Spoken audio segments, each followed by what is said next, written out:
மாதம் ஃபுல்லாகவே எனக்கு வெள்ளைப்படுதல் வந்து இருக்குது. அதே மாதிரி பார்த்திங்கன்னா வெள்ளைப்படுதலோட வந்து ஸ்மெல் வந்து இருக்குது. சில பேருக்கு வந்து இரிட்டேஷன் வந்து இருக்கும். இந்த மாதிரி இருக்குது அப்படின்னா அது பிரச்சனைக்குரிய ஒரு விஷயம். அது ரொம்ப ஒல்லியாக இருப்பாங்க. ஸோ பீரியட்ஸ்க்கு முன்னாடி வந்து வெள்ளைப்படுதல் இருந்துக்கிட்டே இருக்கும். அதுக்கப்புறமாவும் வந்து சில பேருக்கு இருக்கும். மலச்சிக்கல் வந்து இருக்கும். இந்த மாதிரியான பிரச்சனைகள்லாம் இருக்குது அப்படின்னா நீங்கள் இந்த வெள்ளைப்படுதல் அப்படிங்கிற ஒரு விஷயம் வந்து சாதாரணமாக உடம்பு ஹீட்டானா வந்து வெள்ளைப்படுது அப்படிங்கிறதுல ஆரம்பித்து கேன்சர் வரைக்கும் வெள்ளைப்படுதல்ங்கிறது ஒரு முக்கியமான அறிகுறி. கேன்சர் வரைக்கும். ஆமாம். ஏன்னா அதனால தான் நம்ம அதை பற்றி கண்டிப்பாக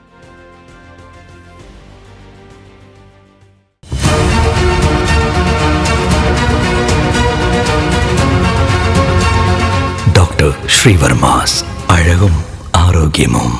வணக்கம். பெண்களுக்கு வெள்ளைப்படுதல் எதனால ஏற்படுது, எந்த அறிகுறி இருந்தா மருத்துவரை உடனே பார்க்கணும், இது எல்லாத்துக்கும் விளக்கம் தருவதற்காக இன்னைக்கு நம்ம கூட ஸ்ரீவர்மா மருத்துவமனை மகளிர் சிறப்பு மருத்துவர் டாக்டர் ஜெயரூபா மேம் இணைந்திருக்காங்க. அவங்கள வெல்கம் பண்ணிடலாம். வணக்கம் மேம். வணக்கம். எப்படி இருக்கீங்க? நல்லா இருக்கேன். நீங்க எப்படி இருக்கீங்க? நல்லா இருக்கேன் மேம். இன்னைக்கு நம்ம வெள்ளைப்படுதல் பத்தி பார்க்க போறோம் மேம்.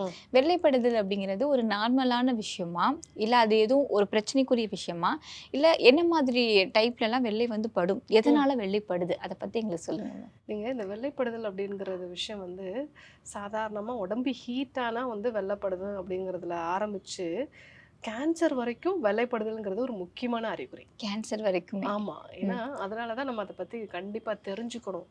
ஸோ இயல்பாகவே பெண்களுக்கு வெள்ளைப்படுதல் ஒரு குறிப்பிட்ட சில நாட்கள்ல வந்து நடக்கும். ஓகே. முக்கியமா பீரியட்ஸ்க்கு முன்னாடி அந்த சமயத்துல வந்து ஒரு மில்கி ஒயிட் கலர்ல வந்து ஒரு வெள்ளைப்படுதல்ங்கிறது காமனா வந்து இருக்கும். Okay ma'am. அதே மாதிரி ஓவுலேஷன் அப்படின்னு சொல்லுவோம். இந்த 14th டே கருமுட்டை வெளியாகக்கூடிய சமயத்துல ஒரு ஜெல்லி மாதிரியான எக்ஸ்கிரீஷன், அதாவது சுரக்கிறது வந்து இருக்கும். ஸோ அதுவும் வந்து நார்மலான ஒரு விஷயம்தான். ஓகே. இது இல்லாம ப்ரெக்னென்சி டைமில் சில பேருக்கு வாட்டரியாக வந்து உங்களுக்கு வெள்ளைப்படுதல் இருக்கும். ஆனால் அதில் எந்த ஸ்மெல்லும் வந்து இருக்காது, அரிப்பு வந்து எதுவும் இருக்காது. அப்படி இருக்குது அப்படின்னா அது நார்மலான ஒரு விஷயம். இந்த 3 காலநிலை தவிர மற்ற சில சமயங்களில் உங்களுக்கு வந்து வெள்ளைப்படுதல் வந்து இருக்குது. ஃபார் எக்ஸாம்பிள் மாதம் ஃபுல்லாகவே எனக்கு வெள்ளைப்படுதல் வந்து இருக்குது. அதே மாதிரி பார்த்திங்கன்னா வெள்ளைப்படுதலோட வந்து ஸ்மெல் வந்து இருக்குது. சில பேருக்கு வந்து இரிட்டேஷன் வந்து இருக்கும். இந்த மாதிரி இருக்குது அப்படின்னா அது பிரச்சனைக்குரிய ஒரு விஷயம். ஸோ வெள்ளைப்படுதலை பொறுத்த வரைக்கும் அது என்னென்ன கலரில் இருக்குங்கிறது முதல்ல நம்ம வந்து பார்க்கணும். ஓகே. ஸோ இப்போ நான் ஆல்ரெடி சொன்னேன், ஒரு பால் நிறத்தில் இருக்குது அப்படின்னா பீரியட்ஸ்க்கு முன்னாடி இருக்கக்கூடிய ஒரு வெள்ளைப்படுதல், ஒரு எக் ஒயிட் மாதிரி வந்து ஒரு ஜெல்லி மாதிரி இருக்குன்னா அது வந்து ஓவலேஷன் டைமில் இருக்கிறது. இது இல்லாமல் சில பேருக்கு வந்து பார்த்தீங்க அப்படின்னா நல்ல தயிர் திரிஞ்சு போனால் எப்படி இருக்கும், அதே மாதிரி இந்த பன்னீர் திரண்டு போனால் எப்படி இருக்கும், நம்ம பன்னீர் சாப்பிட்றோம் இல்லையா, அந்த மாதிரி வந்து இருக்கும். அது ஒரு சின்ன இரிட்டேஷனோடே வந்து இருக்கும். ஸோ அப்படி ஏதாவது இருக்குது அப்படின்னா ஃபங்கல் இன்ஃபெக்ஷன், பூஞ்சை காளான் தொற்று அப்படிங்கிறத நம்ம தெரிஞ்சுக்கலாம். ஸோ அந்த மாதிரி இருக்கிறவங்களுக்கு கொஞ்சம் அரிப்பும் கூடுதலாக இருக்கும். சில பேருக்கு யூரின் போகிறப்ப எரிச்சலும் வந்து இருக்கும். ஸோ அப்படி இருந்தது அப்படின்னா நம்ம அதற்கான சிகிச்சைகளை வந்து எடுத்துக்கணும். இதே மாதிரி இந்த வெள்ளைப்படுதல் அப்படிங்கிறது மஞ்சள் நிறத்துலேயோ இல்லை மஞ்சளோட சேர்ந்த ஒரு க்ரீனிஷ் கலர், ஒரு பச்சை நிறத்தில் ஒரு லைட் டிஞ்சில் வந்து இருக்கும். ஸோ அப்படி இருந்தது அப்படின்னா அது வந்து ஒரு பாக்டீரியல் இன்ஃபெக்ஷன் அப்படின்னு சொல்லுவோம். ஸோ அந்த மாதிரி இருக்கும்போது அவங்களுக்கு ஒரு ஸ்மெல்லும் வந்து அதிகமாக இருக்கும். ஸோ அவங்களுக்கு வேண்டத்தகாத ஒரு ஸ்மெல் வந்து இருக்கும். ஸோ அப்படி இருக்கிறதோட சில பேருக்கு வந்து அரிப்பு சம்மந்தமான விஷயங்கள், எரிச்சல் எல்லாமே வந்து இருக்கும். அப்படி இருந்தது அப்படின்னா இதுவும் ஒரு டைப் ஆஃப் இன்ஃபெக்ஷன். இன்னும் சில பேருக்கு வந்து பார்த்திங்கன்னா பச்சை நிறத்தில் வந்து அவங்களுக்கு வெள்ளைப்படுதல் வந்து இருக்கும். அப்படி இருந்தது அப்படின்னா ட்ரைகோமோனோ வெஜைனாலிஸ் அப்படின்னு நம்ம வந்து சொல்லுவோம். ஸோ இந்த ஒரு இன்ஃபெக்ஷன் இருந்தது அப்படின்னா பச்சை நிறத்தில் இருக்கும். இதற்கெல்லாம் ஒரு முறையான சிகிச்சை அப்படிங்கிறது தேவை. இது இல்லாமல் சில பேருக்கு பிங்க் கலரில் வந்து எக்ஸ்கிரீஷன் வந்து இருக்கும். பிங்க் கலரில் வெள்ளைப்படுதல் அப்படிங்கிறது இருக்குது அப்படின்னா அவங்களுடைய செர்விக் ரீஜியன், அதாவது நம்மளுடைய கர்ப்பப்பை கழுத்து பகுதியில் ஏதாவது ஒரு இரிட்டேஷன் வந்து இருக்குது அப்படிங்கிறது அர்த்தம். ஸோ இதுவும் நமக்கு ஒருவேளை ஒரு 40 வயதுக்கு மேலே இருக்காங்க, பிங்க் நிறத்தில் வந்து அவங்களுக்கு வந்து டிஸ்சார்ஜ் வருது அப்படின்னா நம்ம அந்த சர்வைக்கல் ரீஜனில் ஏதாவது புண்ணு இருக்கா அப்படிங்கிறத நம்ம வந்து பார்த்துடணும். இது இல்லாமல் ஒரு சிலருக்குலாம் வந்து பார்த்திங்கன்னா ப்ரௌன் கலரில் வந்து டிஸ்சார்ஜ் வரும். ஒரு மாதிரி காஃபி கலரில் வந்து ஒரு இரிட்டேஷனோட வரும். நிறைய பேருக்கு இந்த ஸ்பாட்டிங் இருக்கிறவங்களுக்குலாம் இந்த மாதிரி வரும். பிசிஓடி இருக்கிறவங்களுக்கு, தைராய்டு இருக்கிறவங்களுக்கு, ஸோ இந்த மாதிரி இருக்கிறவங்களுக்கு வரும். பட் அது இல்லாமல் கர்ப்பப்பைக்குள்ள வேறு சில பிரச்சனைகள் வந்து இருக்குது. எண்டோமெட்ரியல் திக்கனிங் வந்து நிறையா வந்து இருக்குது. ஸோ ஃபைப்ராய்ட்ஸ் மாதிரியான பிரச்சனைகள்லாம் வந்து இருக்குது. இல்லை கர்ப்பப்பையோட அந்த கழுத்து பகுதியில் ஆழ்ந்த ரணம் வந்து இருக்குது.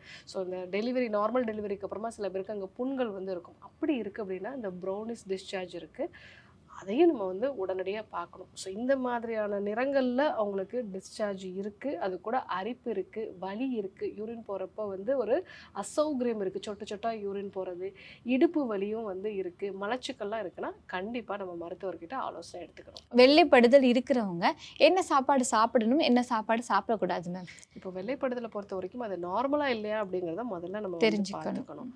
அதுக்கப்புறமா சில பேருக்கு பாடி ஹீட் வந்து இன்க்ரீஸ் ஆகிறதுனால அவங்களுக்கு வந்து வெள்ளைப்படுதல் வந்து இருக்கும். அதாவது ரொம்ப ஒல்லியாக இருப்பாங்க. ஸோ பீரியட்ஸ்க்கு முன்னாடி வந்து வெள்ளைப்படுதல் இருந்துக்கிட்டே இருக்கும். அதுக்கப்புறமாவும் வந்து சில பேருக்கு இருக்கும். மலச்சிக்கல் வந்து இருக்கும். இந்த மாதிரியான பிரச்சனைகள்லாம் இருக்குது அப்படின்னா வெண்பூசணி எடுத்துக்கலாம். அவங்களுக்கு வந்து அந்த பாடியில் இருக்கக்கூடிய ஹீட்டும் குறையும், அதே மாதிரி அதிகப்படியான வாதமும் வந்து அவங்களுக்கு குறையும், மலச்சிக்கல் சம்மந்தமான பிரச்சனையும் இருக்காது. வெண்பூசணியோட சாறு ஒரு பிஞ்ச் அளவுக்கு மிளகுத்தூள் சேர்த்து காலையில் வெறும் வயிற்றில் தொடர்ந்து ஒரு 48 டேஸ் வந்து எடுத்துகிட்டு வந்தாங்க அப்படின்னாலே அவங்களுக்கு அந்த வெள்ளைப்படுதல் அப்படிங்கிறது குறைஞ்சிரும். ஸோ இது இல்லாமல் சில பேருக்கு வந்து பார்த்திங்க அப்படின்னா அந்த வெள்ளைப்படுதலோட கண் எரிச்சல், அதே மாதிரி வந்து யூரின் போகிறப்ப எரிச்சல், இப்படியெல்லாம் வந்து இருக்கும். அப்படி இருக்கிறவங்க வெந்தயத்தை ஊற வச்சு வந்து எடுத்துக்கலாம். இல்லைன்னா ஒரு கற்றாழை வந்து எடுத்துட்டு அந்த கற்றாழையை வந்து நல்லா கழுவிடணும். அதை வந்து அந்த கற்றாழை மடலை வந்து ரெண்டாக வந்து அதை வந்து நம்ம கொஞ்சமாக வந்து அதை பிரிச்சுட்டு அதுக்குள்ளே வந்து வெந்தயத்தினுடைய இந்த விதைகளை வந்து வச்சிடணும். அதை வெந்தயத்தை வந்து வச்சுட்டு அதை நல்லா கட்டி வந்து தொங்க விட்டுறோம். ஒரு நாள் ஃபுல்லாக வந்து அந்த சாறுலேயே அது ஊறணும். ஊறி கொஞ்சமாக முளைவிடும். அந்த வெந்தயத்தை எடுத்து நீங்கள் அரைச்சி ஜூஸ் மாதிரி அந்த கற்றாழையோட அந்த நுங்கு பகுதின்னு சொல்லுவோம் இல்லைங்களா, அது கூட சேர்த்து சாப்பிட்டாங்க அப்படின்னாலே அவங்களுக்கு இந்த வெள்ளைப்படுதல்ங்கிறது குறைய ஆரம்பிக்கும். ஸோ அதே மாதிரி மோர் வந்து எடுத்துக்கலாம். ஸோ மோரோட வந்து பெருங்காயம் சேர்த்து வந்து எடுத்துக்கும் பொழுது இந்த வெள்ளைப்படுதல் அப்படிங்கிறது வந்து குறையும். அதே மாதிரி கற்றாழை மோராக வந்து எடுத்துக்கலாம். ஸோ அதுலேயும் வந்து வெள்ளைப்படுதல் வந்து குறையும். இதெல்லாம் வந்து எடுத்துக்கும் பொழுதுமே வந்து அவங்களுக்கு இந்த வெள்ளைப்படுதல் அப்படிங்கிறது குறையும் நார்மலாக இருந்துச்சு அப்படின்னா.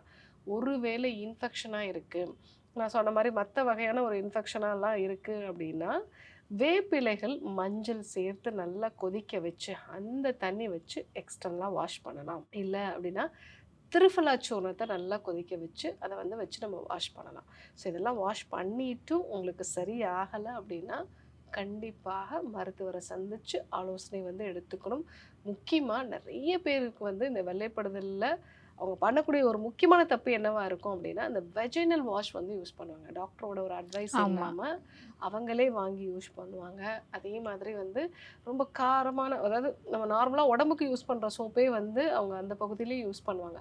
அதனால அங்கே இருக்க நல்ல பாக்டீரியாக்கள்லாம் செத்து போய் உங்களுக்கு கெட்ட பாக்டீரியா அங்கே நிறைய வளர ஆரம்பிச்சிடும். ஏன்னா யூஸ்வலாகவே அந்த இடத்துல வந்து ஒரு pH வந்து கம்மியாக தான் இருக்கும். நல்ல பாக்டீரியாஸ் வந்து அந்த pH-ஐ கொடுக்கும். ஸோ அதெல்லாமே நம்ம அடிக்கடி சோப்பு யூஸ் பண்ணுறதுனால அது குறைஞ்சிருது. அப்படிங்கிறதுனால அந்த மாதிரிலாம் யூஸ் பண்ணக்கூடாது. நான் சொன்ன இந்த அதாவது வேப்பிலை மஞ்சள் வந்து நம்ம எக்ஸ்ட்ரலாக யூஸ் பண்ணலாம், திருஃபலா வந்து எக்ஸ்ட்ரலாக வந்து யூஸ் பண்ணலாம். இதெல்லாம் யூஸ் பண்ணால் போதும்.